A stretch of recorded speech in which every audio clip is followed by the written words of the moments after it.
el funeral con todas sus caras y matices, la política, por supuesto, ahí como primera a la orden del día, y las reflexiones que deja en lo que tiene que ver también con lo espiritual, porque como lo mencionaba Margarita y usted también se lo dijo, Giovanni Battista Re, el cardenal decano del Colegio Cardenalicio, hizo la Eucaristía, presidió la Eucaristía, mencionando mucho de lo que fue el legado del Papa Francisco, y allí fue cuando pues se sintió ese silencio solemne y muchos pudimos reflexionar a nivel mundial de que pues se fue el Papa que marcó una era, que abrió las puertas de la Iglesia y que deja entonces la vara muy alta en lo que tiene que ver con eso. La homilía, que es la explicación del Evangelio, es donde él se tomó el espacio, el tiempo, minuto a minuto y detalle a detalle, María Camila, de explicar lo que habían sido los 12 años del Papa Francisco. Arranca, por ejemplo, con el primer viaje del Papa Francisco, sí, que fue a Lampedusa, que tiene mucho de significado porque recordemos la preocupación del Papa Francisco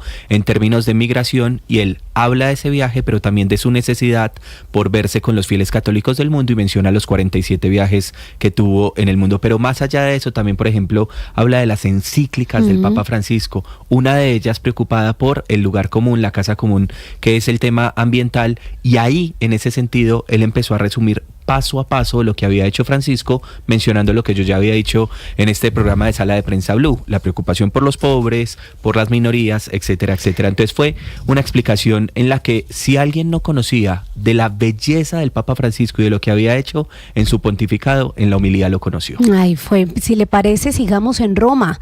Vamos a saludar a esta hora a otro invitado muy especial, Néstor Pongutá, vaticanista y escritor colombiano. Néstor, bienvenido a Sala de Prensa Blue. Pues un saludo muy especial a usted, María Camila, a Pablo y a todos los oyentes de Sala de Prensa de Blue Radio. A usted, gracias por atendernos este domingo de la Divina Misericordia, ¿no, doctor Pongutá? Sí, imagínense, y además que hoy empiezan ya de una manera especial los homenajes. Ahora las filas han sido interminables, sí, para visitar la tumba del Papa Francisco, y también hubo una ceremonia muy especial que fue el jubileo de los adolescentes, que le tocó una dura prueba porque no fue fácil para el cardenal Pietro Parolin, quien está acostumbrado más bien a estar de bajo perfil, y le tocó encabezar esa ceremonia, pero bueno, ya les contaré cómo fue. Sí, quiero preguntarle, vamos paso a paso. Primero por el funeral. Estábamos conversando con Pablo sobre lo que fue la Eucaristía presidida por Monseñor Giovanni Battista Re. Ese mensaje que a todas luces, y viendo las imágenes de los asistentes, los 250,000 asistentes a la Plaza de San Pedro, tocó muchos corazones, ¿no, doctor Pongutá? Bueno, fue maravilloso, yo pude estar ahí presente. Los 250,000 presentes, pero los más de 15 millones de televidentes que estaban siguiendo en todo el mundo esa transmisión, por no decir más, además de los de redes sociales, en fin. Fue un evento, claro, muy espiritual, un evento muy conmovedor, una homilía magistral de parte del prefecto, el cardenal Giovanni Battista Re, del decano del Colegio Cardenalicio, que se ve, como ven, está muy bien con sus 91 años, sí, pero sobre todo fue las señales de lo que ha dejado Francisco, y todo empezó, independiente de ver ese cajón allí en madera tan sencillo, empezó con una sencilla pero estratégica reunión en 2 sillas simples al frente del batistero donde está ubicado el Totus Tuus de Juan Pablo II, entre el presidente de los Estados Unidos, el hombre más potente del mundo, Donald Trump, con Zelensky, quien nadie hubiera dado un peso, por decirlo así, que el reencuentro después de ese accidentada salida en la Casa Blanca se hubiera llevado a cabo 15 minutos antes de un funeral. Es decir, los que entienden las señales captaron en ese sentido lo que estaba sucediendo, y ese encuentro pues quedó ya marcado, como lo titularon hoy todos los diarios, el primer milagro de Francisco. Sí, una descripción adicional de la imagen, porque es que Donald Trump, presidente de los Estados Unidos, viste de azul, rompiendo un poquito el protocolo, y Zelensky ni siquiera lleva corbata. Entonces eso puede servir mucho para la descripción de quienes vieron las imágenes. Pero, y hablando de eso, de forma y no de fondo, yo tengo una pregunta rápida, Néstor Pongutá. Estamos en 9 días de duelo, ¿no? Luego del funeral de Francisco. Sí, señor, sí, terminan el 4 de mayo, que son las misas vespres, que están encabezadas cada una por miembros del Colegio Cardenalicio. Haciendo la cuenta, más o menos para el 5 de mayo podríamos estar empezando con el cónclave. Así es, eso depende de lo que el decano del Colegio Cardenalicio decida y que hayan llegado todos los miembros del Colegio Cardenalicio. Hasta el momento, hoy había más de 180, no recuerdo la cifra exacta, pero como les explicaba en estos días, por ejemplo, el cardenal de Nueva Zelanda no ha podido llegar, tienen que tomar 3 aviones para llegar a Roma. Claro. Hay cardenales hay 2 cardenales ya que cancelaron, el de Bosnia y otro cardenal que cancelaron por tema de enfermedad. O sea que son 133 los electores. En este momento hay 133 electores, pero siempre hay que esperar. Yo recuerdo que en la elección del Papa Francisco había 117 y a última hora, un cardenal que estuvo acá se intoxicó, no pudo participar, y otro cardenal a 48 horas de iniciar el cónclave le salió una investigación sobre pedofilia y le fue prohibido el ingreso. Ahora lo que se ha llevado un poco la atención fue lo que pasó con el cardenal Becciu, que es donde se conoció luego una carta que el cardenal Parolin le entregó a él, con una F hecha el pasado mes de marzo, o sea, que era la firma que él estaba haciendo en sus documentos desde el Gemelli, apenas podía poner la F, y donde decía que había perdido la confianza y no debía entrar al cónclave. Y otra anterior de 2023, donde Francisco ratificaba que no podía entrar al cónclave, pero no hay ninguna ley escrita que el cardenal no pueda estar, a pesar de que ya es condenado, pero está en apelación. Esto ha generado también mucho ruido y también generaría cierta circunstancia de división, porque entonces sería el Colegio Cardenalicio el que tendría que decidir si dejan ingresar o no al cardenal Becciu, independiente de toda la situación. ¿Y esto qué implicaría? El contexto para nuestros oyentes por malversación de fondos, ¿no? Sí, pero más allá de eso, claro, es que su apelación no fue resuelta, entonces ahí el punto. Exacto. Pero entonces la primera votación, más que centrarse en elegir al Papa 267, es en decidir qué va a pasar con un cardenal, el primero condenado en juicio. ¿Y eso qué va a generar? Que hay unos que están de acuerdo y otros que no. Eso genera desde ya división en el Colegio Cardenalicio, independiente también que salga al contrario. Entonces, otro problema que se ha tenido en cuenta es, y si se sabía y estaban esas cartas, ¿por qué el cardenal Parolin las entrega hasta ahora? Y espero que hubiera tanto ruido. Entonces, todo esto va a hacer parecer, de alguna manera, el cónclave como algo que es lo que no quiere la Iglesia Católica, pero que desafortunadamente, y luego de la película Cónclave, se vio de esa manera, que también hay... Es que me llama mucho la atención algo, doctor Pongutá, porque acabamos de hablar hace unos minutos con el doctor Jack Valero, también vaticanista, y ustedes, los expertos, a pesar de que reconocen sí, la grandeza y el profesionalismo que hay en la película Cónclave, no les gusta mucho el tema de cómo manejaron el componente político, ¿no? Bueno, pero es que no, pues a mí la verdad la película me tuvo sentado poniendo los ojos abiertos y pues que más o menos uno nunca va a entender cómo funciona un cónclave realmente, pero yo había tenido ya la oportunidad de seguir el cónclave de la elección de Joseph Ratzinger y luego el cónclave de la elección de Francisco, y más o menos entendía que muchas de esas cosas son así, y que siempre pasa algo antes del cónclave, y que siempre hay intrigas, y que siempre, a pesar de que es el Espíritu Santo el que ilumina, hay seres humanos también, ¿no? Les cuento algo, por ejemplo, en la basílica, en la Capilla Sixtina, se eleva el piso un poco, o sea, se pone como una base en madera para que las mesas no queden sobre el piso, sino queden un poco elevadas. ¿Para qué? Para que el Espíritu Santo pueda rodar por todo la Capilla Sixtina. Se hace una insonorización de la Capilla Sixtina de una manera tal que no se vaya a filtrar ningún sonido. Pero el año, por ejemplo, en el cónclave, que el cardenal Re fue el que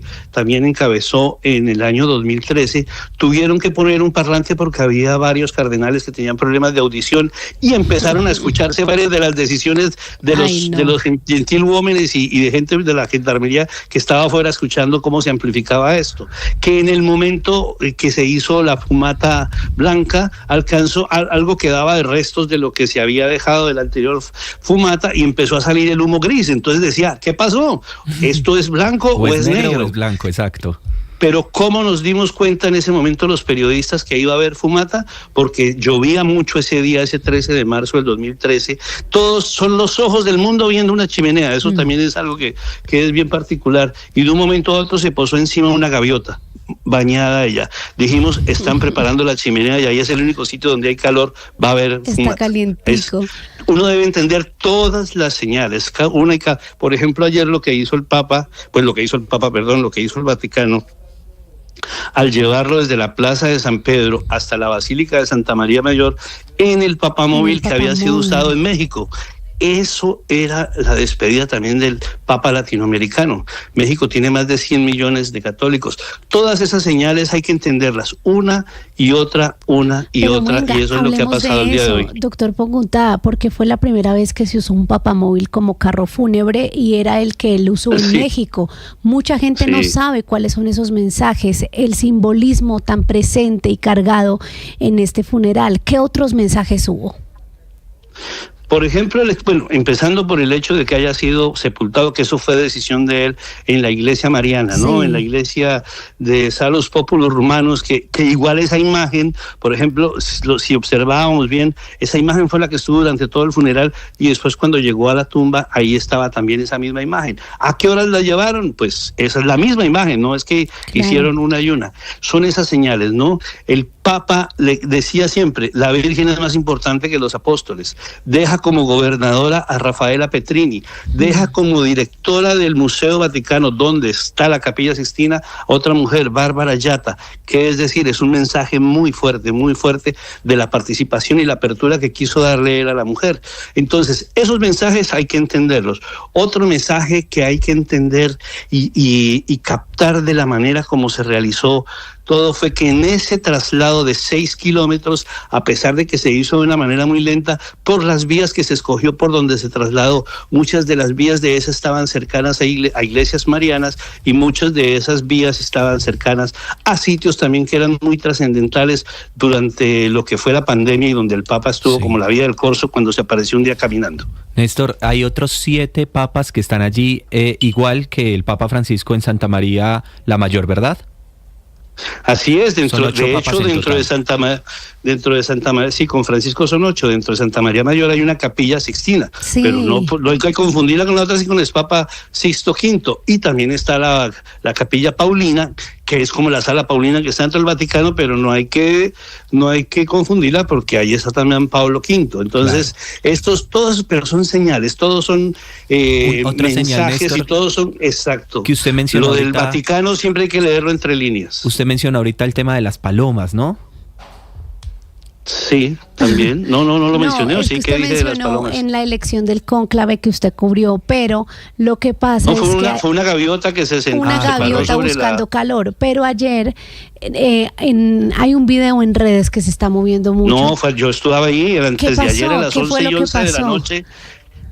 Las gaviotas y las palomas se alzaron en un momento y llenaron el cielo de una manera impresionante, pero ya antes se había visto que el cielo estaba nublado y si uno volteaba a mirar solamente estaba despejado sobre la cúpula. Esas son las cosas que suceden en el Vaticano. Ustedes vieron ayer que cuando... Sí, y ayer, por ejemplo, vieron que el libro del Evangelio que estaba sobre la caja mortuoria de Francisco, de un momento a otro empezó a pasar las páginas, ¿no? Pero pasó solo pocas páginas. Cuando murió Juan Pablo II, y busquen el video, pasa todas las páginas del Evangelio y de un momento pasa un ventarrón y empiezan a volar todos los solideos de los cardenales. Yo tengo una pregunta sobre eso. Y se empieza a combinar todo sobre eso, sí, señor. Néstor, el Evangelio fue el de San Juan y el Salmo 22. ¿Se escogen esas lecturas para el sepelio de Francisco o eran las que correspondían para esa fecha? Se corresponden, pero también teniendo en cuenta que es un sepelio, ¿no? Y igual ustedes vieron, hay cantos griegos, hay los diferentes rituales de una iglesia, pero de una misa, de una liturgia. Pero ¿qué es lo que hay que destacar? Sobre todo ver que, además que fue otro tema que a veces pasó desapercibido, él fue enterrado con los mismos zapatos que tuvo durante los 12 años, ¿no? No quiso decir que se los ponía todos los días, pero son los mismos zapatos. ¿Qué quiere decir esa señal?